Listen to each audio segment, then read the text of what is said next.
Good evening. Good evening, everyone. My name is Derek Olson, and I'm the president of World Oregon. Thank you for joining us here tonight.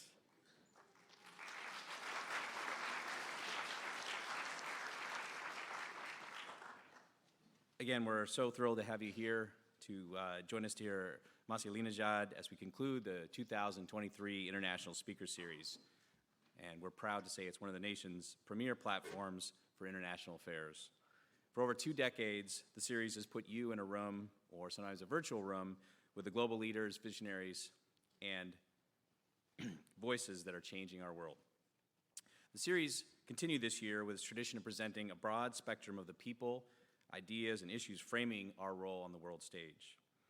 And we're thrilled to be here again for our 4th and final in-person presentation of the series, which is also being recorded for later viewing for some of the ticket holders who are unable to join us in person tonight. And that serves as a good reminder there. If you haven't already, please silence your cell phones, your devices, and everything else. Thanks so much for those of you who joined us in September when we had Ambassador Marie Yovanovitch here at this same venue. And similar to last time, following tonight's program, we invite you to stay for a book sale and signing of Masih Alinejad's book, The Wind in My Hair, My Fight for Freedom in Modern Iran.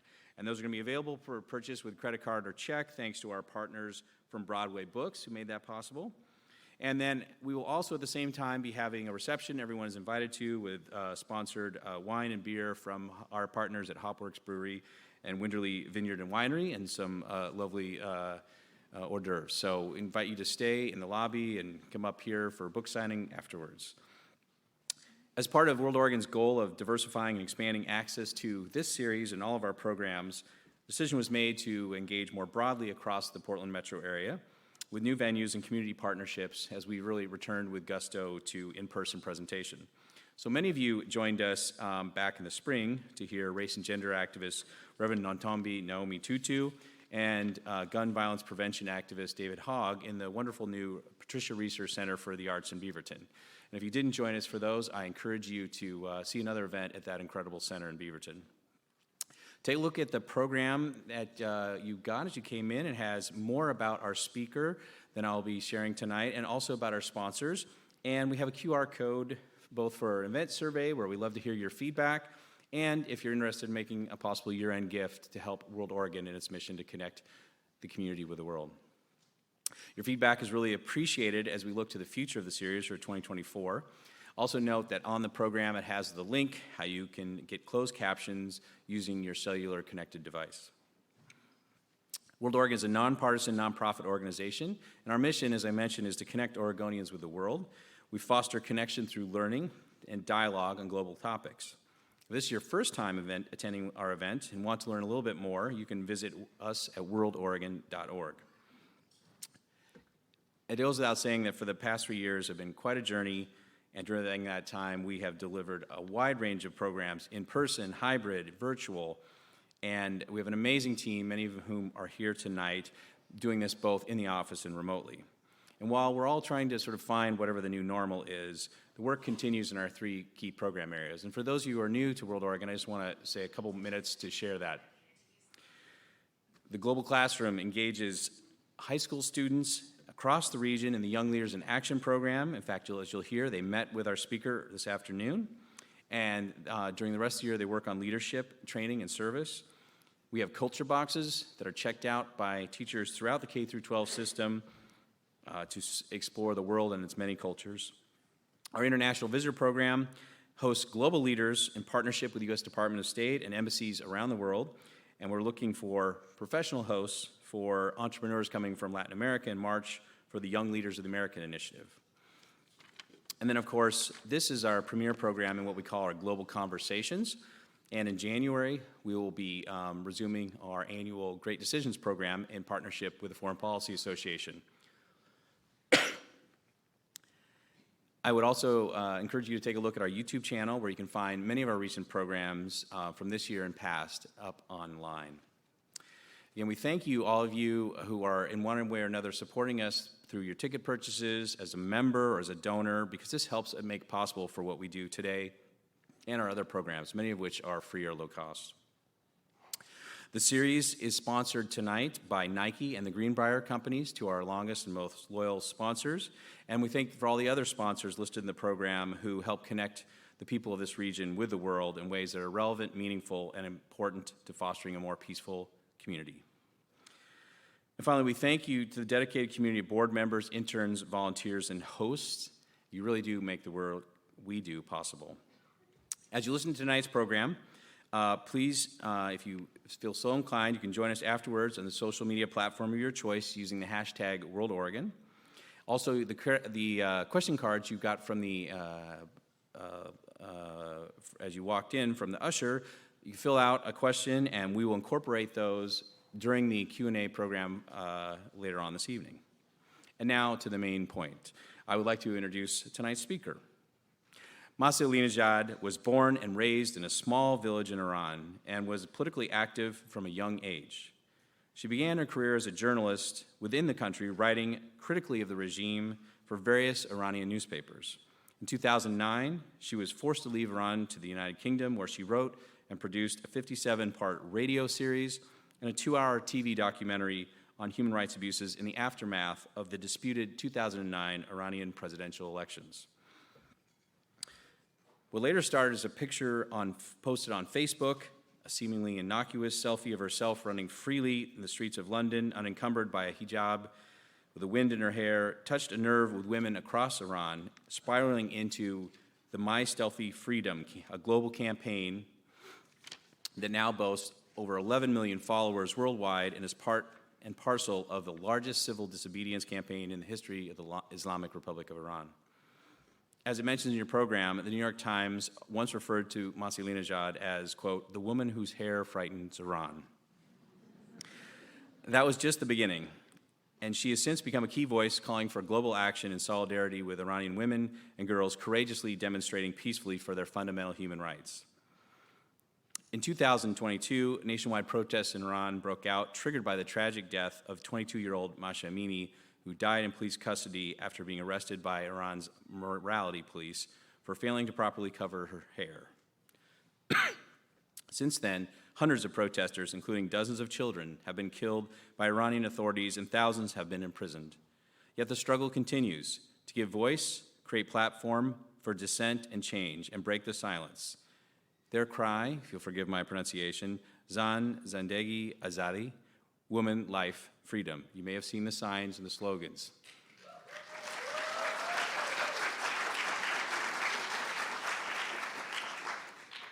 Now, with the help of our house techs, we're going to show a short video of some of the women who have risked their safety and their lives in the name of freedom, to give you a sense.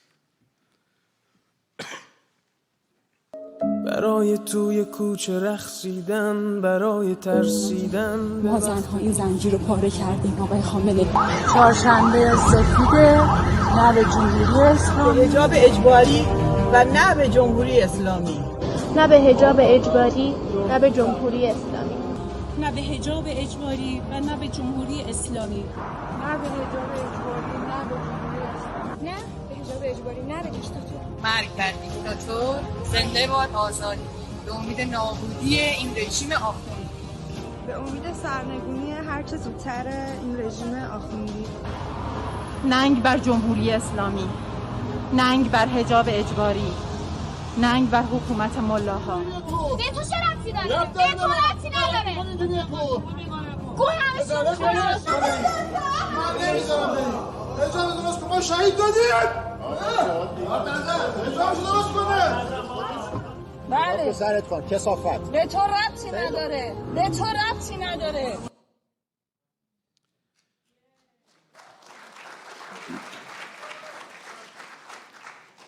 And this brave activism has been recognized around the world. In fact, you probably saw on Sunday the twin teenage children of imprisoned Iranian activist Narges Mohammadi accepted this year's Nobel Peace Prize on her behalf in Oslo. She was the second Iranian woman to receive such an honor, following Shirin Ebadi in 2003. Tonight's speaker, who's also been at risk for her activism, currently hosts a program on Voice of America Persian and continues her activism in New York via social media. She's the author, as I mentioned, of the book that we'll have tonight, her memoir, The Wind in My Hair, My Fight for Freedom in Modern Iran. And despite the Iranian government's multiple attempts to silence her, which have included 2 foiled plots for assassination and kidnapping, Alinejad continues to speak out for the freedom and liberty of all Iranians, men and women. At World Oregon, we've always been committed that the International Speaker Series is an opportunity to elevate voices from around the globe. And over the years, some of these voices have included bold leaders on topics of human rights. Activists such as Lema Gaboui, Shirin Ebadi, as I mentioned, Nadia Murad, Hillary Rodham Clinton, and Ellen Johnson Sirleaf, among others. One of the common denominators shared within this group is their collective outrage and unconditional support for the rights of women and girls, and their loud call for the United Nations member states to immediately remove the Islamic Republic of Iran from the Commission on the Status of Women in solidarity with the Women, Life, and Freedom movement. Tonight's speaker, we're very honored to present, joins some incredible company that we've presented over the years. And so, again, we are honored to present one of the major voices amplifying that message today so clearly and passionately. Please join me in welcoming Masih Alinejad.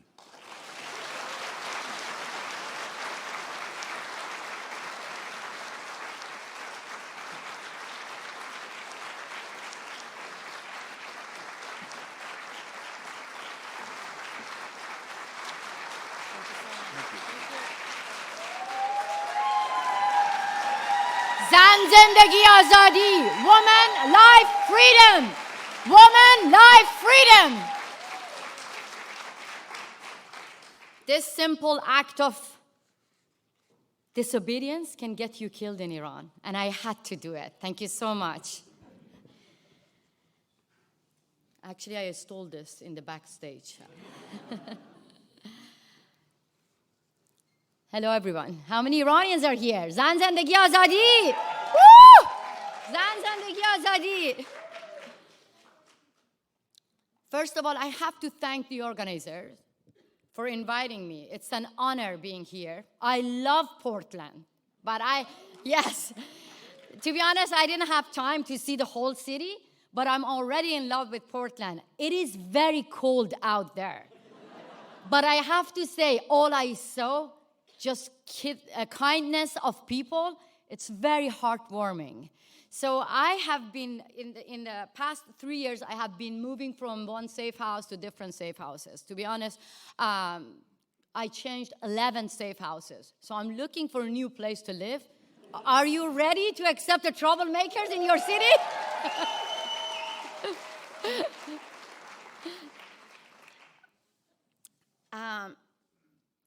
Before getting to my story, I want to actually tell you that right now we are here. The European Parliament gave the Sakharov Award to Iranian revolution called Woman, Life, Freedom, which I have the tattoo here. It's very heartwarming for all of us. But you know what? They gave this award to the women of Iran to recognize Mahsa Jina Amini. But Mahsa was not there to receive the award. Why? Because she got killed in the hand of morality police. And not only her was not available, her parents were banned from leaving Iran to receive the award. Yes, the Nobel Peace Prize this year was awarded to Narges Mohammadi, another woman, in recognition of women life freedom movement in Iran. Again, Narges was not there to receive the award because she's in prison. When Mahsa Jina Amini got killed for the crime of showing her hair, it created a huge anger among Iranians. I still get goosebumps. I still cannot believe it myself that a 20-year-old girl got killed for the crime of showing a little bit of her hair. This is 21st century. How many women are here? Hands up. All of you will face prison or get killed in Iran if you show your hair. How many of you, men and women, together, before coming here, you used mirror to make yourself beautiful, to make yourself the one that you want to be? How many of you? all of you. But in my beloved country, Iran, we the women, we use a mirror to make ourselves somebody that the government of Iran wants us to be. We use the mirror to hide our beauty, to hide our identity, to hide our true self. Yes, when I see that the European Parliament recognized the fight of Iranian women, it empowers me and millions of Iranian women. But let's be very clear. Those who actually took picture with the victims, with Iranian women who lost their eyes in last year's uprising by the Revolutionary Guards, are the policymakers in European Parliament. Joseph Borrell, who actually stand shoulder to shoulder with the women who've been blinded today in European Parliament, is the foreign minister of EU. When women and men were in the street chanting, designate the Revolutionary Guards as a terrorist organization, he himself was the main policymakers in EU saying that there is no witness that the Revolutionary Guards is a terrorist organization. Yes, the women who were standing next to him today are the living witness. Receiving an award is beautiful. Seeing solidarity across the globe is beautiful. But what is needed? Action. Yes, we need to see real action because European Parliament, the EU, they're not red carpet ceremony. It's not an Oscar ceremony. When the West recognize our fight, we believe that they have to hear the women of Iran who want to end the gender apartheid regime. Yes, it was beautiful to see that women across the globe, especially the female politicians, they started to cut their hair to show their solidarity with the women of Iran. But I want them to cut their ties with our killers.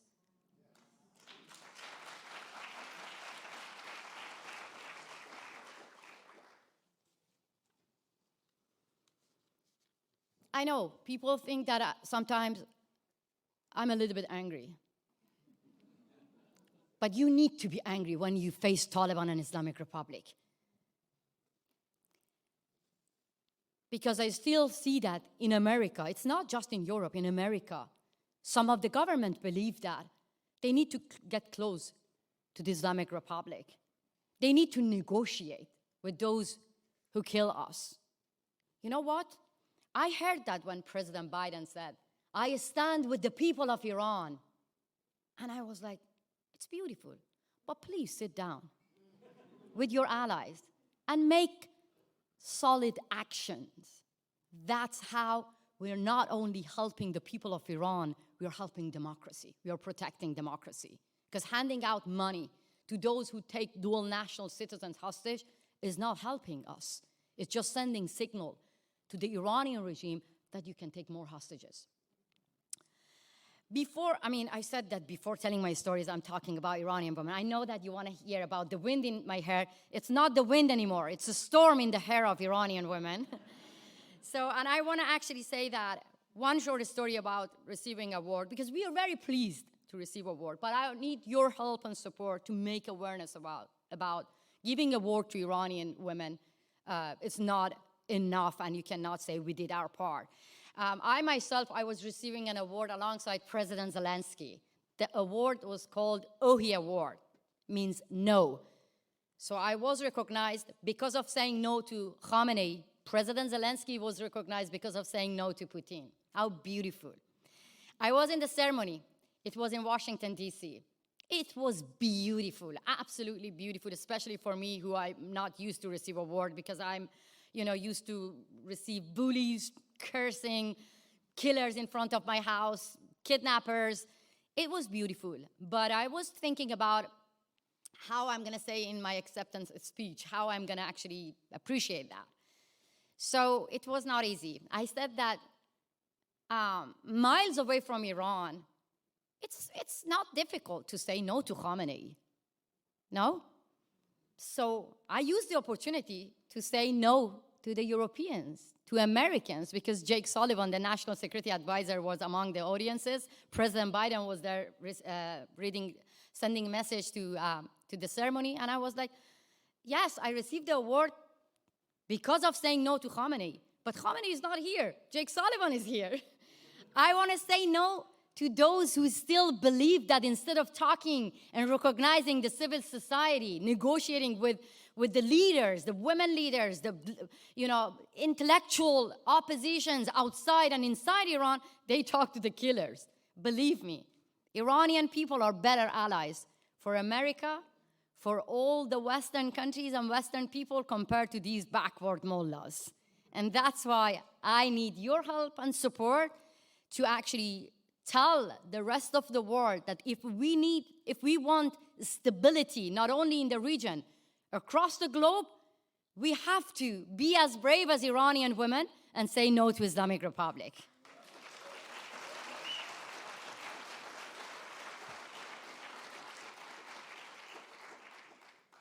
So, my civil disobedience started from my family's kitchen.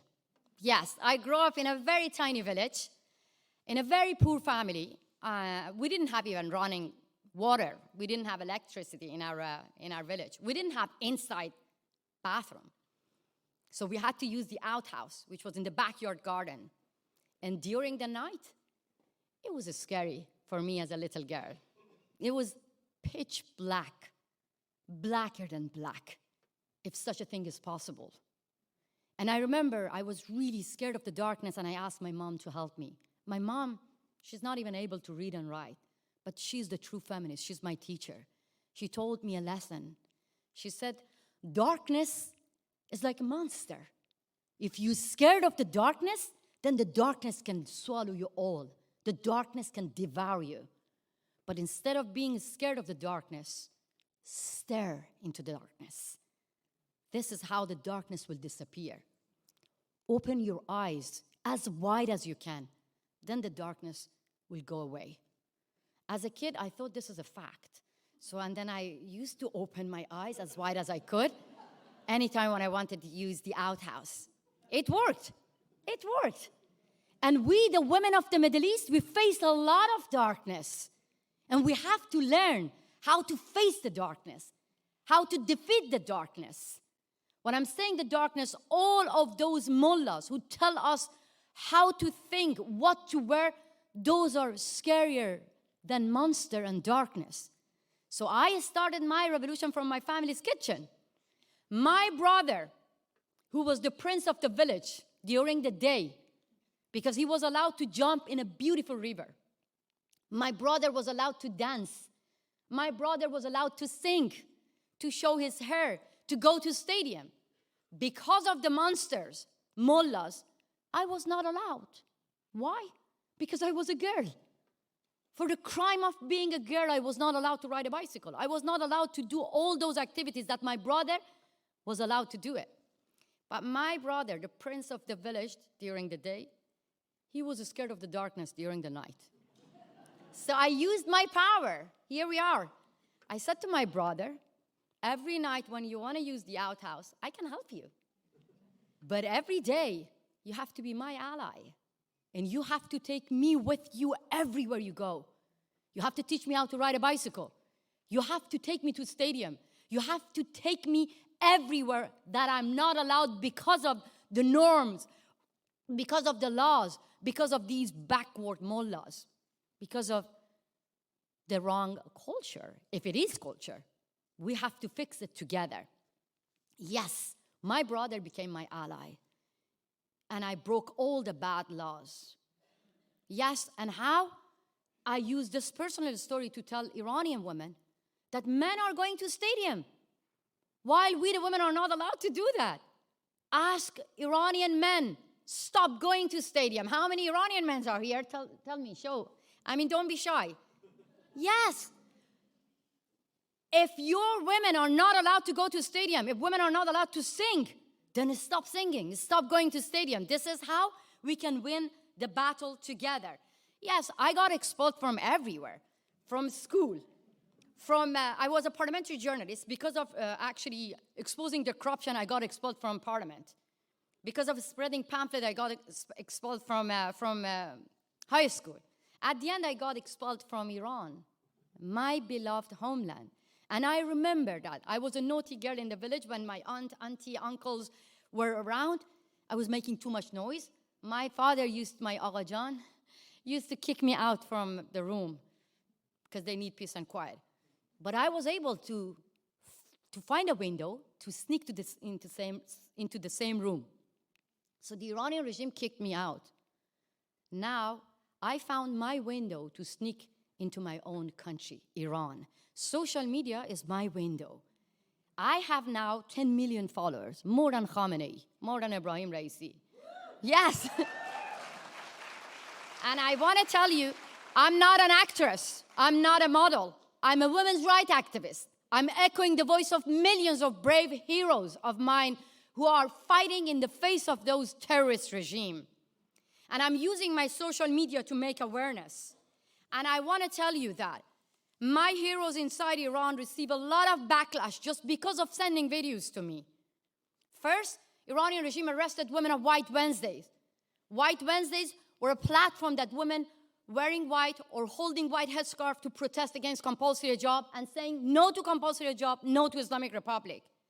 The Iranian regime brought my heroes on TV to denounce themselves, to do false confession. The Iranian regime brought my sister on TV. I was watching my sister denouncing me. The Iranian regime arrested my brother, put him in prison for 2 years to punish me, to silence me. None of them worked. None of them stopped me. They created a law saying that if anyone sent videos to Masih Alinejad, will be charged up to 10 years prison. Can you believe that? But I got bombarded by videos from mothers who lost their beloved one in Iran protest. They were holding the pictures of their beloved one like this. They went in the same street that their beloved one got killed. And they said, I am the voice of my son. I am the voice of my daughter. Masih, be my voice. So I'm asking all of you to be the voice of these brave women who are actually, to me, the women of suffragists. They are like the Rosa Parks of Iran. And if you want to see the change around the world, believe me, the true feminists, the true freedom fighters are in Iran and Afghanistan. And I'm going to prove that in the Q&A for sure. My time is over? Okay. So I want to end. I hear that, you know, I told them that I talk a lot. You can stop me. So I want to end this segment of this evening by 2 stories. And then I promise you, I'm going to sit down here in the Q&A and I'm going to answer the questions. I want to tell you that believe in your power and take actions. You want to see change in the world? Be the change that you want to see. I remember that I was stopped by a pro-regime man in the airport in London. He told me that, as you see, I have a loud voice and I talk about, you know, the ugly part of my beautiful country, Iran. So he stopped me and he said that, you ugly woman, you're ruining the image of our beloved Iran. I told him, I am not the one ruining the image of Iran. These are the mullahs who lashes us, the mullahs who kill us, the clerical regime who rape women, those who beaten up women in the street for not wearing hijab, those who do not allow us to sing, to dance. They are ruining the image of my country, not me. You're convinced, no? He was not convinced. But that didn't bother me. What bothered me, he called me ugly woman. Because I know that in the eyes of my mother, I'm the beautiful daughter. In the eyes of my son, I'm the most beautiful mother. In the eyes of my husband, I'm the beautiful woman. I know that. But some men who want to patronize you, they call you ugly. So what I did, I took my camera and I ran after him and I said, you call me ugly. I am beautiful. Now you repeat yourself in front of my camera. He couldn't repeat himself. I won the battle. And I shared that on my social media. And I said to Iranian women, my camera was my weapon. Now your camera is your weapon. When you see morality police, when you see men harassing you, just use your mobile and fight back. You see that how your weapon can unarm some of these, you know, morality police agents. Yes, Iranian women are now even filming their killers. They're risking their lives because they want to be heard. So I even practiced my camera, my weapon initiative in America. There was a Basiji threatened me. He actually was interviewed by BBC and New York Times. He said that I give lots of money to anyone in America who dare to cut off Masih's tongue, Masih's breast off, and send it to me in Iran. He said I give money to anyone who dare to kill Masih in America. It was live on BBC. So I made an official complaint. I asked Nasrin Sotoudeh to represent me. I went to Iran's Islamic Republic's interest section in Washington, D.C., because we don't have embassy there. So I went to Iran Islamic Republic interest section in Washington, D.C. Immediately when I arrived, the official said, you cannot come in. First, you have to cover yourself, cover your hair. I was like, wait a minute. The reason that I received death threat just because I am fighting against compulsory veiling. Now you ask me to cover my hair? So as you see, my hair was much more important than my life. They didn't even let me to make an official complaint. What they did instead, they called the Secret Service to arrest me. You didn't get it. For 40 years, the Islamic Republic said America is the great Satan, the biggest enemy. They called the great Satan the biggest enemy to save themselves from an unveiled Iranian woman. That's the power of Iranian women. And I believe that we can bring this regime down together. Thank you so much.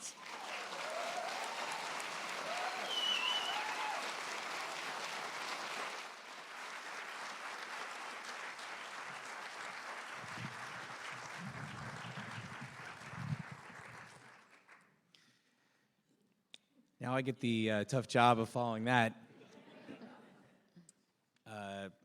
First, let me just apologize. I'm getting off a cold, so apologize if my voice seems a little froggy. Don't worry, I have a loud voice. I can. So maybe you could talk a little bit more. You mentioned some of the stories in your book, and having just read it, it's so captivating, and I highly recommend it. But can you talk a little bit more about when you were, a young activist and got arrested, out of the blue when you were just a young, recently married? I mean, that was an incredibly harrowing story. I wonder if you could share that a little for folks who haven't read the book. To be honest, I was 19-year-old when I got arrested. And in my solitary confinement, when I found out that I'm pregnant, I got a panic attack. And I was with my sister-in-law. And I asked him jump on my stomach because I wanted to kill my baby, because I was scared that if I'm going to spend the whole time there, what I'm going to do. Now when I talk about this to my son, it's funny. We laugh together. But that moment was really dark. That is actually why I try to give voice to voiceless people, because you might heard the name of Narges Mohammadi, Nasrin Sotoudeh, and many other well-known activists, but Iran is full of unknown warriors who are behind the bars. Like the Islamic Republic arrested more than 22,000 innocent protesters. And that's why I always want to give voice to them, because I'm coming from that background, from a tiny village that none of the media talked about my struggle and darkness that I faced in prison. And so now that you've been through everything you've been through, and you've lived in several countries and are really known throughout the world, what would you tell your 19, 20-year-old self that you've learned through all these courageous fights? You did an amazing job, Masih. Be a badass. No, to be honest, thank you. But to be honest, I was a scandal in the village. It was not easy for me. Wow. It was, I was trying to say that be a little bit nice to your mom and to your dad, Masih, but, I love them. I love them. But I didn't like their path, I didn't want to, they were supporting the regime. That was not me. And I gave them a lot of hard time, when I got expelled from everywhere. It was not easy for them. Not only that, I was the first woman in the village who got divorced. It's not easy in the village.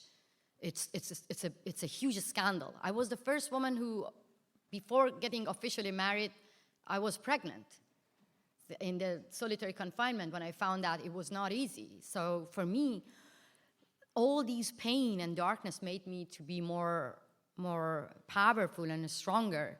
But at the same time, I want to say that I'm really proud of myself, because many times I thought of even committing suicide, because it was not easy losing everything in my life.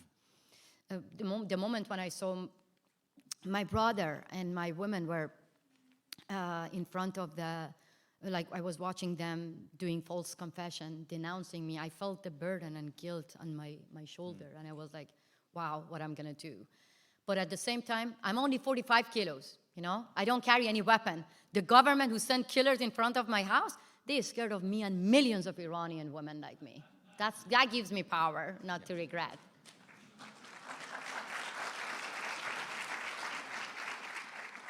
Well, and speaking of that, and you made reference in your remarks, perhaps you can talk a little bit more about what it felt like to be, the victim of these assassination and kidnapping plots. And for those of you who haven't seen, you have a very gripping interview on 60 Minutes recently talking about how one of the plots was to, if I understand correctly, to kidnap you and bring you by boat to Venezuela for unlawful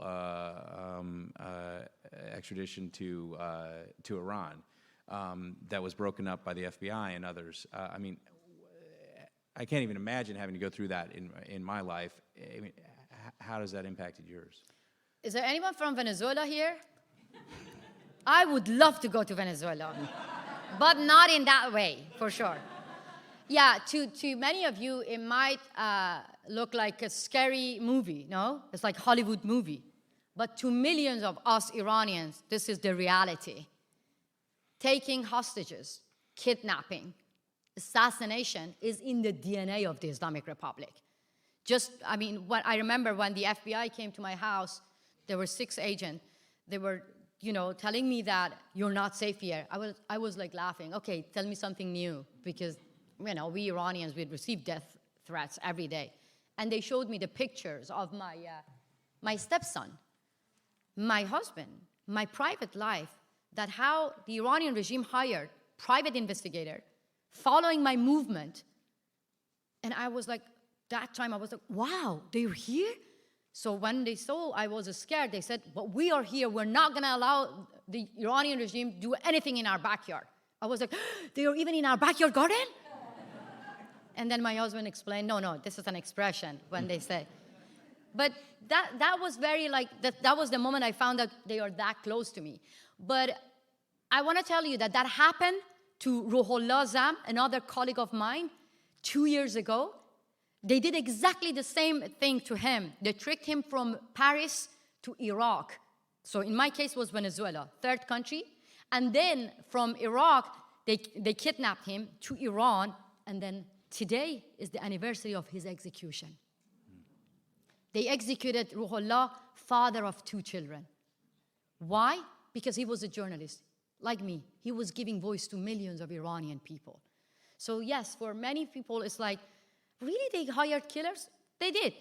3 killers. Right now that I'm talking to you, 3 criminals from Eastern Europe gang are in prison in America because the FBI stopped them. The man with loaded gun, AK-47, got arrested, and they found he was not allowed. I'm very lucky that they are in prison. But my people in Iran, they're facing these killers every single day.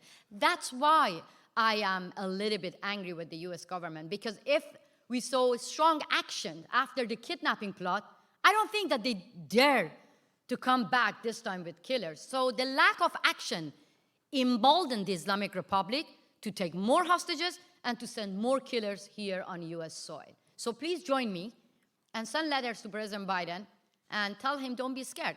Meet with Masih and Iranian women and learn from them that how you have to isolate the Islamic Republic instead of bowing to the killers. You don't want to get to politics? I'm going to get to politics. Now, we don't shy away from politics. We just don't take partisan sides. But we were joking backstage, actually, that if you were grumbling because it took a little longer to get in because of the bag check, you can blame the Islamic Republic of Iran, because we just want to play it safe. And but I'm very pleased. I'm very pleased. I'm very thankful to the law enforcement. I mean, you kidding me? I've been given second life. Sometimes when I don't want to, put my husband in a spotlight. Like sometimes when he complains about life, I say, hey, come on. We survived assassination plot. This is nothing.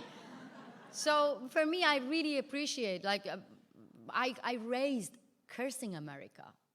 I grew up being brainwashed, saying, death to America, death to Israel.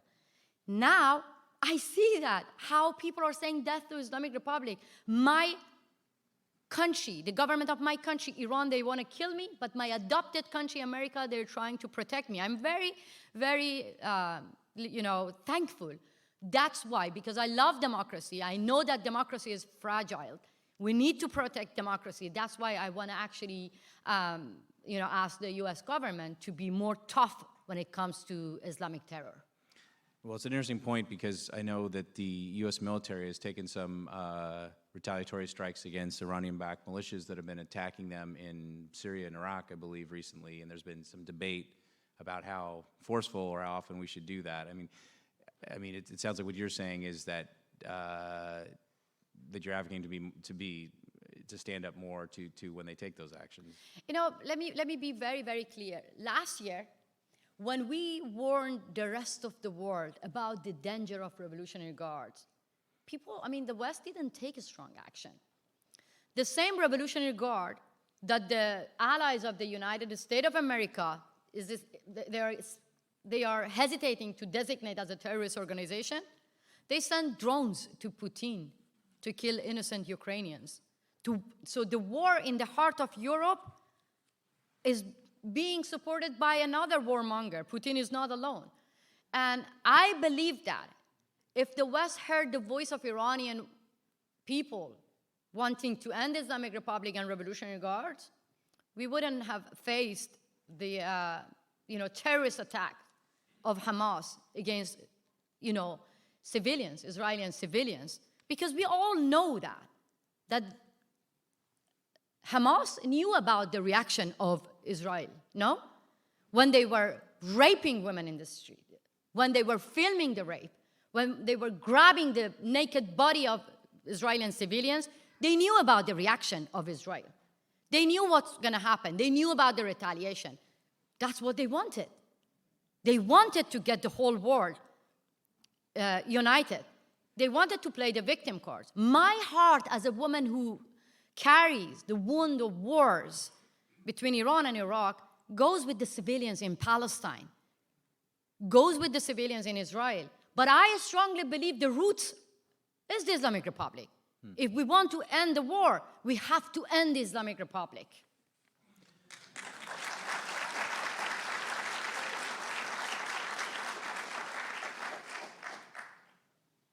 So what do you see the Islamic Republic's actions next? You mentioned Hamas. They're also very active with Hezbollah in Lebanon, which has been quieter as of yet. Do you think they're just waiting their time, or they're going to try to stir up more trouble, or? As far as they're not being punished, they're not seeing any. To be honest, I didn't want to actually go to the politics. Let me just go to women life freedom. Sure. Imagine it was not women of Iran. Imagine it was you, women in America, being kicked out from a stadium for the crime of being women. What would have been your reaction? What would you want the rest of the world to do if you, the women here, get kicked out from a school for not covering yourself, facing rape, in prison for the crime of being women, wanting to have dignity, equality? What would you ask FIFA to do for you? What would you ask the democratic countries for you, women in America, if you get kicked out from a stadium and a school? You ask the world to ban and boycott your country, no? This is what President Biden, when he was young, did. During apartheid in South Africa, he was the one pro-banning Africa, no? This is exactly what we want. So forget about everything. When it comes to end gender apartheid regime, why they're hesitating? Democrats is all about equality. It's all about feminism. I joined Women's March Can you believe that? I was so excited, chanting my body, my choice, and then calling my friends and family in Iran, telling that, can you believe this is the first time I'm chanting, in the streets, I'm joining the demonstration, but nobody killed me, nobody arrested me, nobody harassed me. I was so excited. Yes, this is the beauty of America.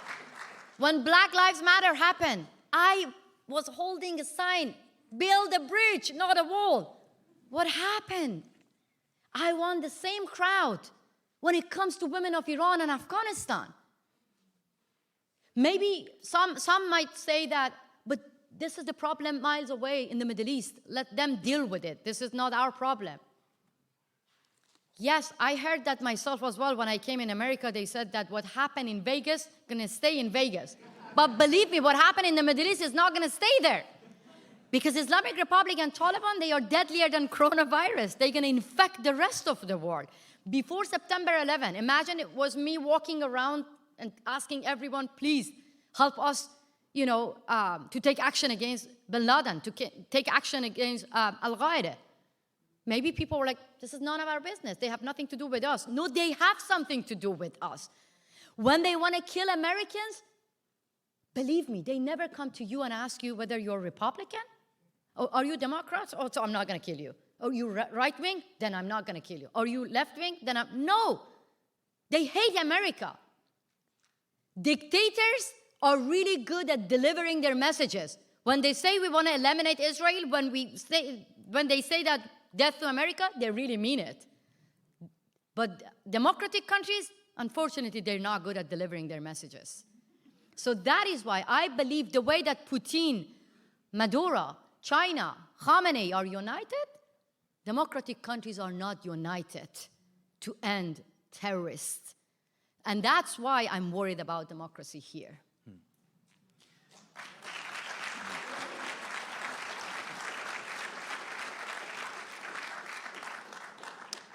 So I was wondering if you could expand upon, I know you have some frustration with Western leaders who I think would describe themselves as feminists, but then wear the hijab when they're meeting with an Iranian government official, not out of religious observation, but because they feel that they can't get the meeting, or the meeting will go badly, or they won't get the interview. Masih, calm down.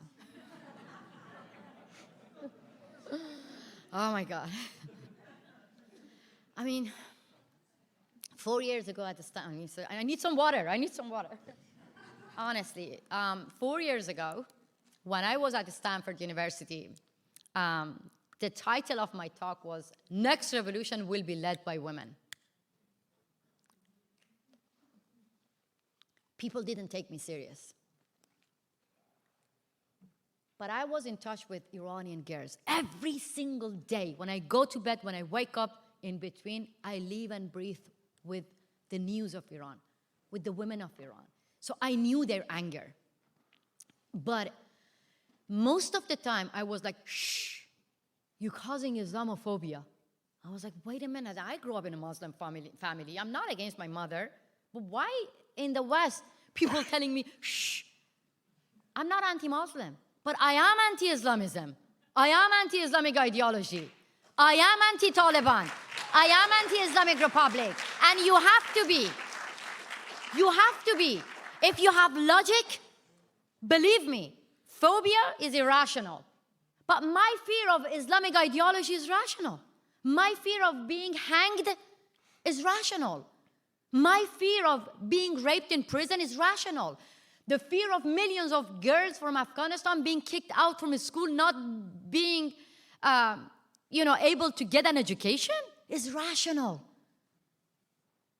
Is rational. So in my country, I've been told that if I show my hair, I get hanged. But in the West, I've been told by some feminists that, shh, if you share your stories, you will cause Islamophobia. So for that, some women, Western feminists, kept silent. That was only one argument. The other argument, Western feminist leaders were telling me that, this is your culture. So we go to Iran, we wear hijab out of respect to your culture. You kidding me? You call a barbaric law part of my culture? This is an insult to a nation. Yes. It's like, Tolerance is my culture. Arts, music, dancing is my culture. Forcing 7-year-old girl to wear hijab, this is the culture of ISIS. This is the culture of Taliban. This is the culture of Islamic Republic. So slavery used to be legal. Some women of the West saying that, but we have to respect the law of the land. My women risk their lives. They break the bad law to make it a respectable law. Is that too much when I ask the Western female politicians, be as brave as Iranian women? If you don't want to be as brave as Iranian women, on your own land, stand with your own values. Because the regime, the Iranian clerics, go to Italy and they ask them to cover all the nude statue. And they do. They did it. They did. So they covered, they covered their art because the Islamic Republic, because Hassan Rouhani couldn't, control himself. He might get provoked. And I don't want to go far. But yes, they do. And here in America, in Norway, the leaders of democratic countries, the Western female politicians, they wore hijab. They bowed to Taliban. In their negotiation, they wore hijab. Come on, that was not even in Afghanistan. So you cannot say we respect the law of the land. It was in Norway. That was not even in Iran or Afghanistan. You cannot say that we respected you respected the culture of Taliban. And that has only one message. If you agree with me, show me. When you respect Taliban, when you legitimize Islamic Republic, when you bow to them by wearing hijab, you empower my oppressors and the oppressors of millions of girls in Iran and Afghanistan to kill more women in the Middle East. That's all.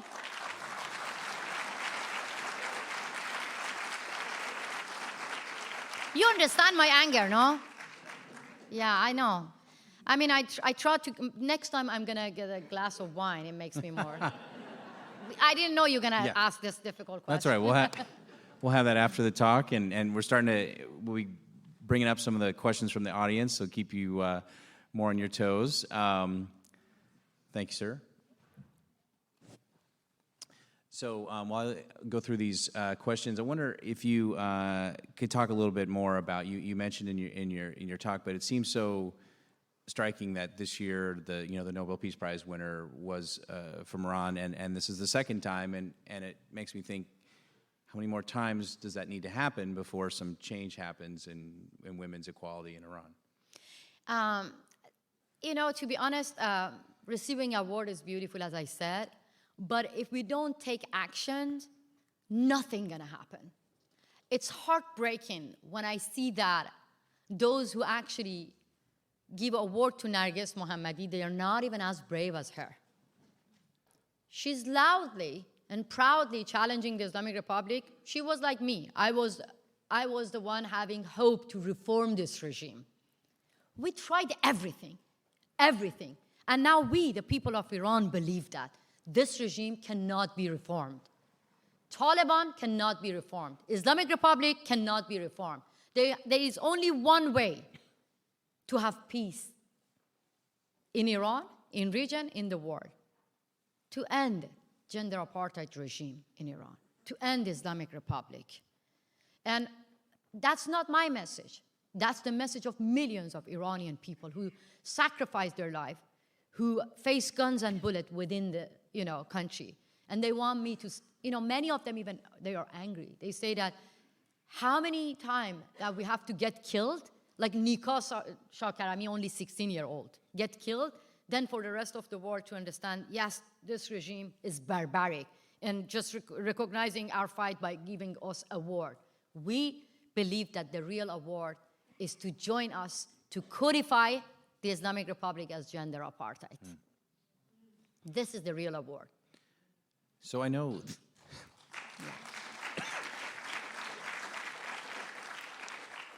This is your first book in English, but you've written several in Farsi when you were in Iran about some of the political situations there. And we got a question from the audience from a professor at Portland State University wondering if this book has been translated into Farsi, and is it available for Farsi speakers?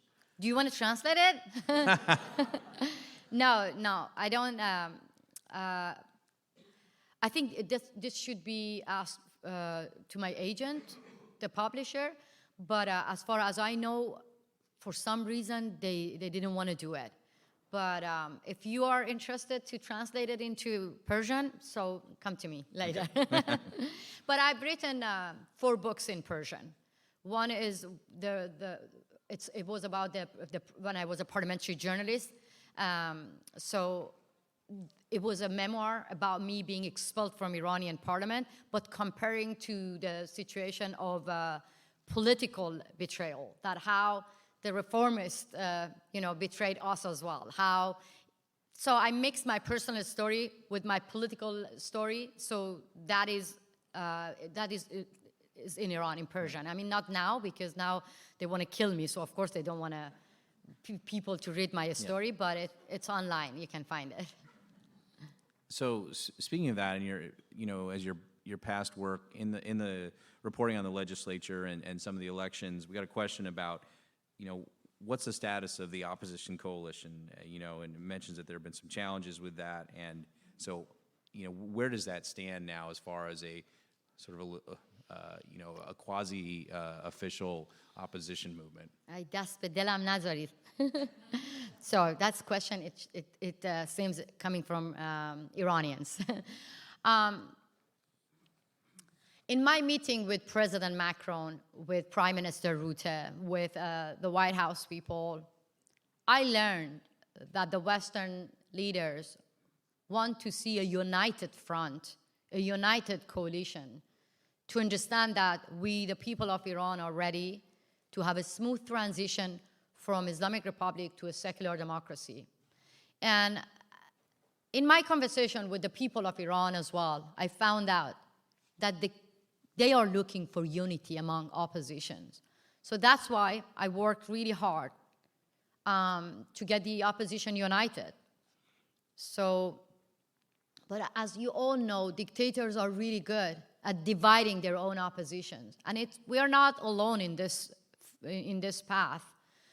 Russian dictators are really good at dividing their opposition. I learned from the opposition from Venezuela, the same thing. Dictators are spreading misinformation, disinformation, using oppositions against each other, spreading fake news to divide the opposition because that's how they survive. But I strongly believe that we must be stronger and powerful than dictators.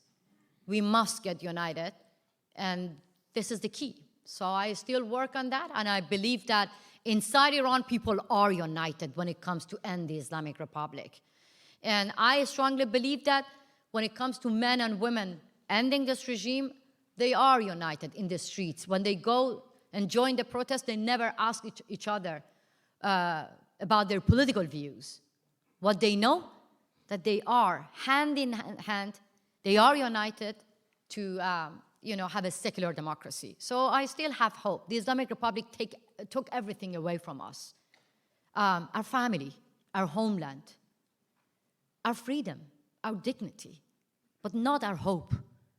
Those women who lost their eyes in Iran protests, I learned from them. Many of them say that. They write that on their social media, that you can take our lives away from us, you can take our eyes away from us, but not hope. So I have hope that we are going to get united and end this regime.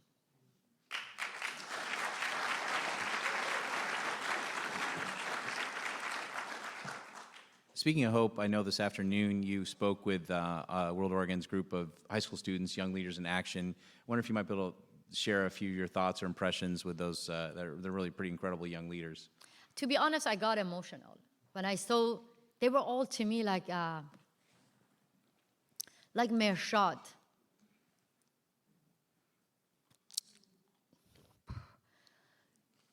They all look like Nika. They all look like Sarina. I told them that as soon as I saw your faces, I got emotional, because in my country, in the front line of Women Life Freedom Uprising, there were protesters your age, brave, fearless, burning their headscarves, and standing shoulder to shoulder with young men. And all those men, they knew that taking to the street can get them killed. Many of them were hanged for the crime of supporting their sisters. So when I saw them, they just reminds me of the passion and the enthusiasm and the energy of the young generation in Iran. And not only in Iran, everywhere when you look in front line of any movement, China, Hong Kong, Afghanistan, everywhere, you see young generation are in the front line. So I was amazed by their knowledge, how they want to get involved, how they want to do something. So I asked them, and I need your help to follow up with that. I asked them to take their initiative, to set up an example for the leaders of democratic countries. I asked them to have day of action. One day, don't go to school, only one day. In the name of the girls and, women of Iran and Afghanistan. Day of action to support women of Iran who get killed and women of Afghanistan who are not allowed to go to school. And they promised me that they're going to follow this initiative. This is important. We need a women's march here.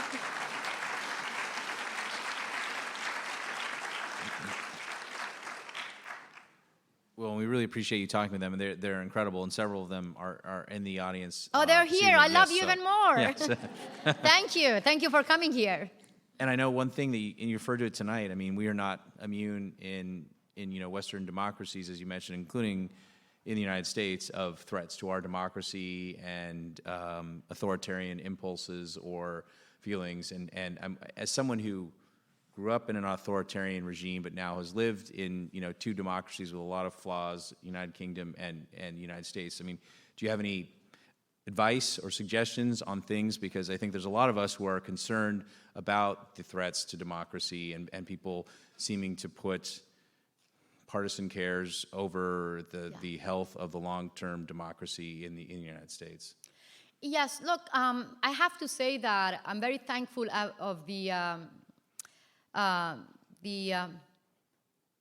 House. Actually, they had a legislation under my name, Masih Alinejad's Hunt Act. So I'm very thankful that I see that some bipartisan action is happening. Finally, Democrat and Republican getting united to protect democracy here. But it's not enough. Why I'm saying that? Because recently I met with many dissidents from China to Russia, being the target of transnational repression on U.S. soil, on European soil.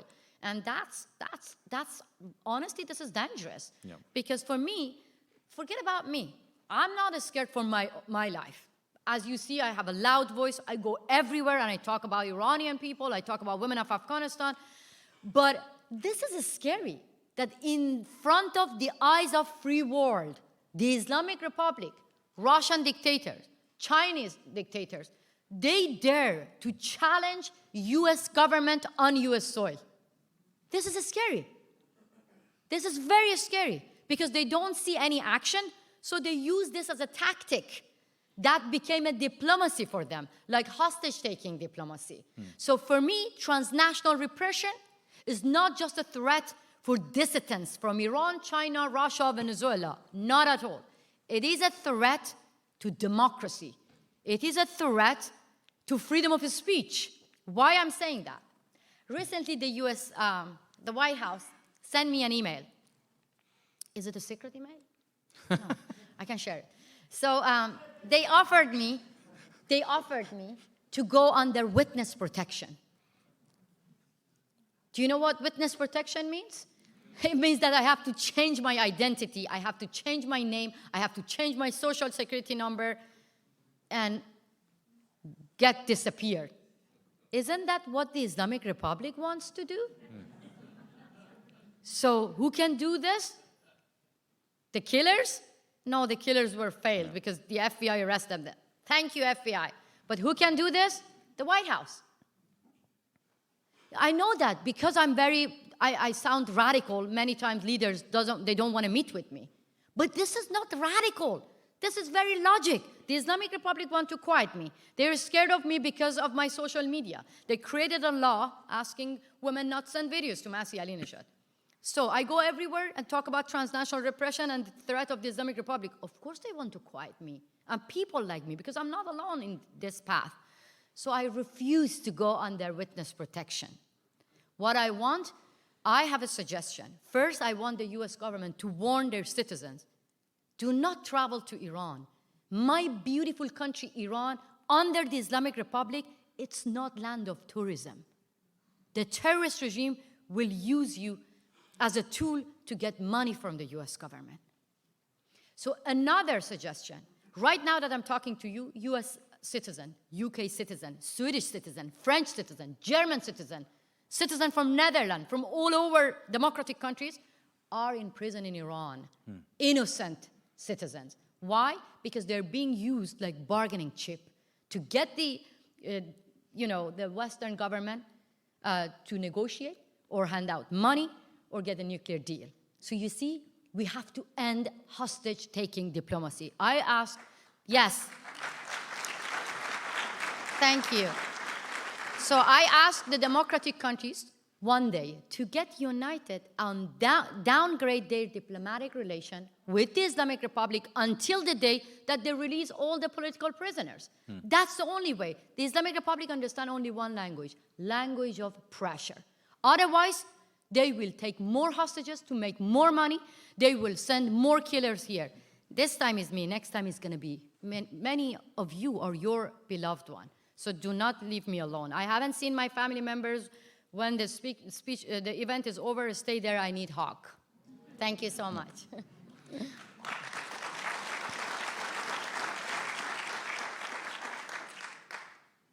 So should the US and Europe then not try to renegotiate the nuclear deal then with Iran? Do you think that would be a mistake? I want to say that when President Trump was in power, I'm being very honest with you. I was pro-deal. And when the nuclear deal happened, people took to the street. They were celebrating, some of them, and saying that the next deal should be human rights deal. I'm being very honest with you. When President Trump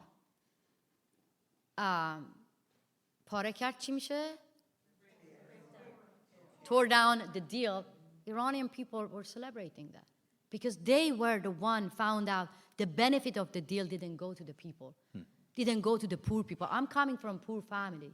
I knew that after when they lift up sanctions, the money went to Hamas and Hezbollah. The money went to Bashar Assad.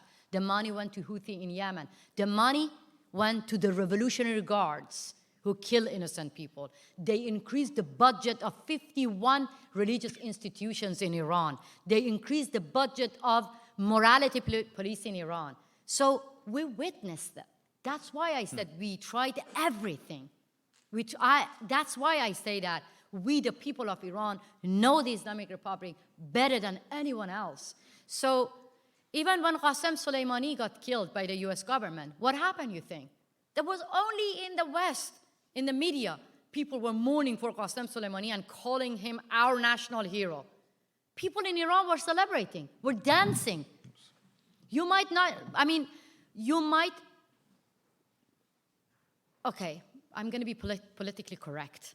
I wanted to see Qasem Soleimani to be accountable in international court, but he was a killer. He was a killer. He killed the children of Syria, Iraq, and Iran. So that's why people were happy in the streets. So for me, when President Trump was in power, I met with Secretary Pompeo. And I criticized him. And I said that there were 12 conditions, nuclear talk conditions. There were no mention about human rights. So now, in Biden administration, all they care is just get back to the nuclear deal. So they buried human rights on their nuclear deal. So that is why I believe that the Islamic Republic cannot be trusted. When they don't have any pity for their own people, believe me, they're not going to have any pity for the Western people. So get back to nuclear deal is not going to help Iranian people. but it will empower the Islamic Republic to send more money to Hamas, to Hezbollah, and to kill innocent people in Iran.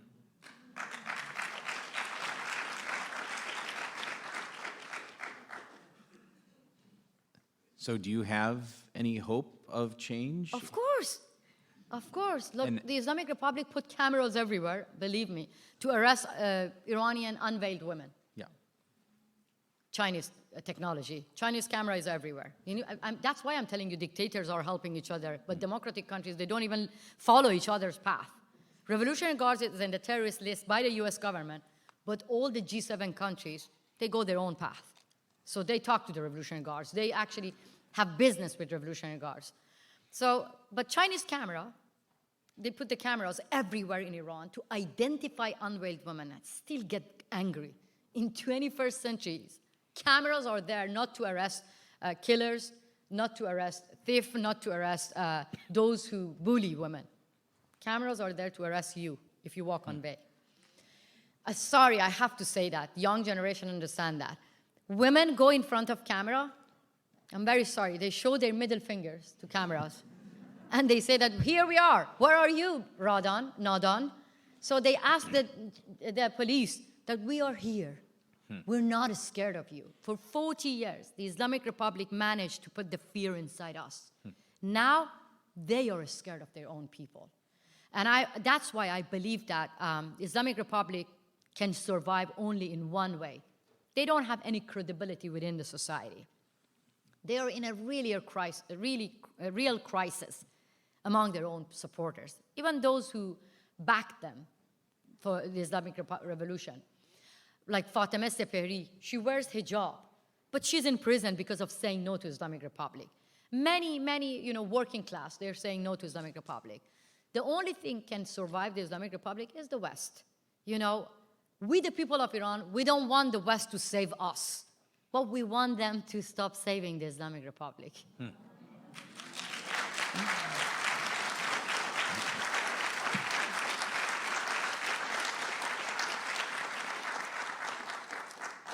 They're not tired? Guys, are you tired? Well, we're going to be wrapping up in just a minute, but I think it would be great if you can. Some of your audience knows well some of your social media platforms and how they get involved, and I know some of the other audience members are probably very skeptical and they see social media as just a force for ill. I mean, just be honest. And I remember what one of our speakers said about 6 or 8 years ago that my colleague Tim DeRoche curated a great program with him, and he said, if you're not out there discussing it on social media, you can bet that your opponents are. And so while there's some very flawed channels, I think it would be great if you can talk a little bit about and maybe encourage the audience which ones you would encourage them to get involved with because of the way it helps support the women fighting for freedom. I think Iranians are very active. We need you to push the Western government to be more active, honestly. Iranians, their attitude, the atmosphere has changed, because I remember that for years and years, many Iranians were saying that I don't want to get involved in politics. But we managed, Iranians managed to gather more than 100,000 people in Berlin to get together in different countries. But what I want to say that don't give up. Just don't give up, because sometimes I lose my hope as well. But when I go to social media and I follow the page of those mothers who lost their beloved one, I get my power back. The only thing that I want, because I know that you are active, a lot of you are sharing the videos of Iranian people fighting, you're sending letters to your local politicians, you are very active. But we are in a crucial moment. So try to get involved with the people inside Iran, because you gain your hope back from them. That's all I can say. I remember that in my tiny village, it was me watching the mullahs from our TV. I had black and white TV. I was watching the mullahs telling me what to do, what to wear, how to behave, how to think. Now the mullahs are watching me, and millions of women like me. they are watching us. Yes.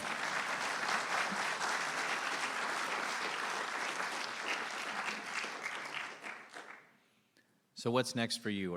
I know you're going to continue your efforts. Are there other? Yes, I would love to answer this question because it's very important for me, and I want you to get involved in that. United Nations became a place, unfortunately, to unite the dictators.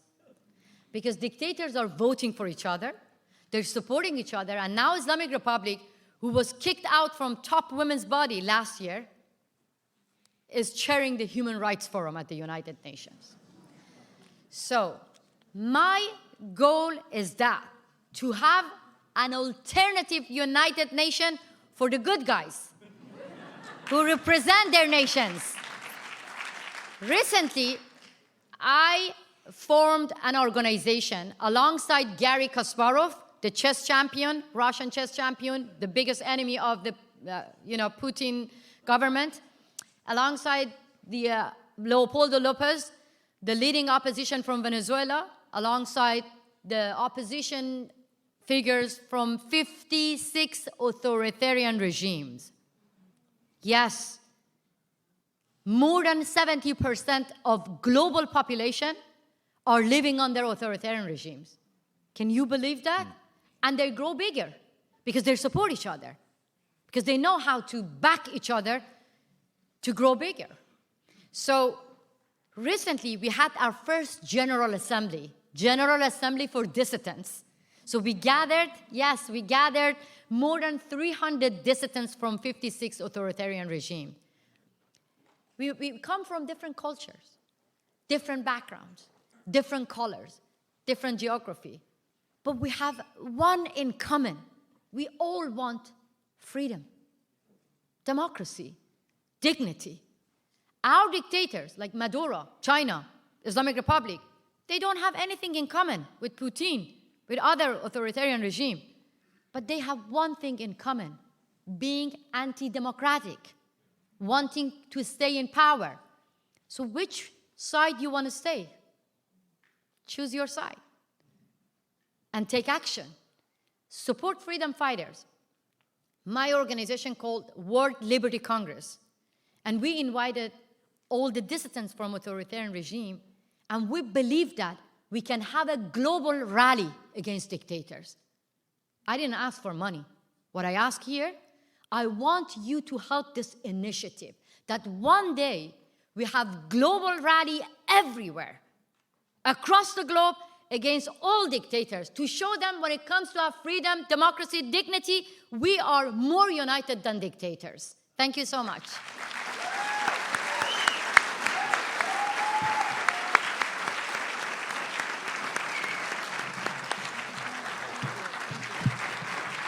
Thank you so much for that incredible talk.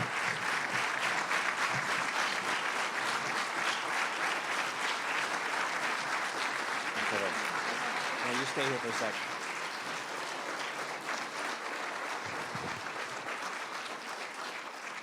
Please stay and join us for the reception, and we'll be just retooling here slightly to get the books ready for sale and for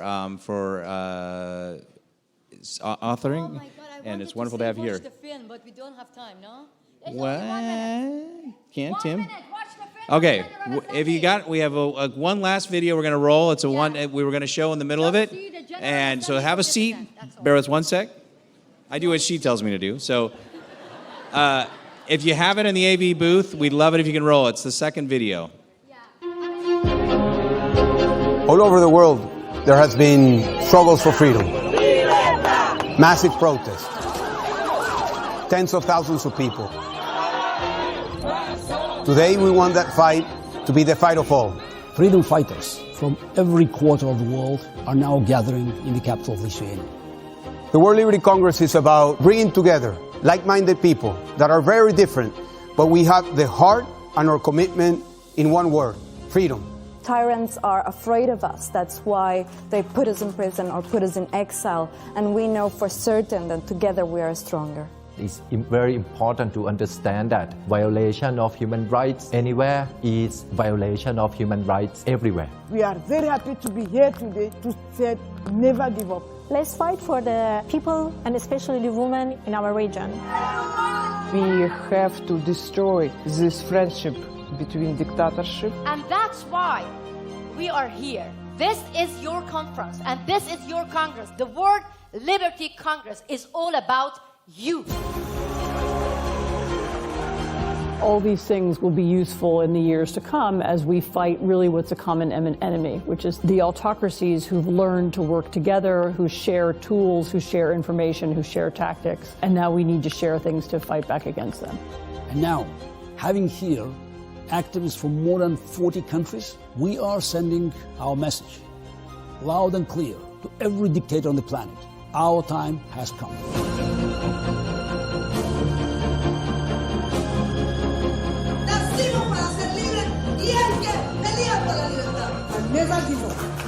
Unity will become a very important factor that will make us win.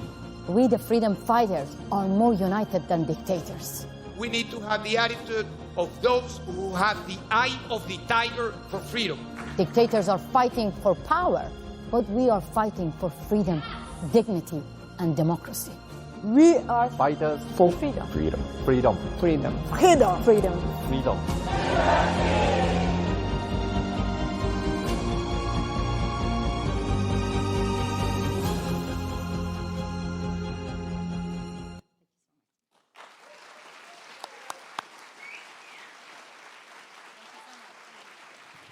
Thanks again and enjoy the reception.